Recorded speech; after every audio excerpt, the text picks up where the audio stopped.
Уровень воды в селе Сангары снова поднялся. Под угрозой затопления оказалась новая АЗС. Остается залитая часть автодороги Сангар-Авиапорт. Старая Кальвица затоплена полностью. Уровень воды находится на уровне 3 метров 70 сантиметров. При критическом значении 3 метра. В Батамае идет ледоход. Уровень воды ниже критического уровня на 1,5 метра. В селе Ситте до критической отметки остается меньше 1,5 метров. Затоплено 8 дворовых территорий. В нескольких местах размыта республиканская дорога Ситте-Арылах-Баргы. В Сангаре уровень воды 1200. Это у нас на 12 часов. При критическом уровне 1150.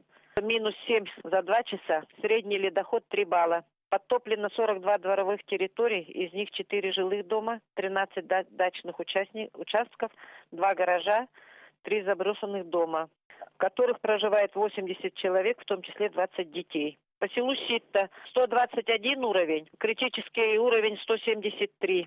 Подъем +1 за 2 часа.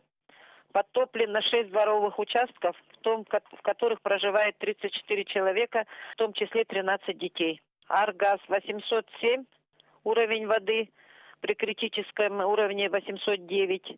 Подъем воды +2 за 2 часа. Подтоплено 13 дворовых территорий, на которых проживает 44 человека, в том числе 10 детей. 1 музей, 2 заброшенных дома. Кальвица у нас затоплена 100%, связи с ними нет.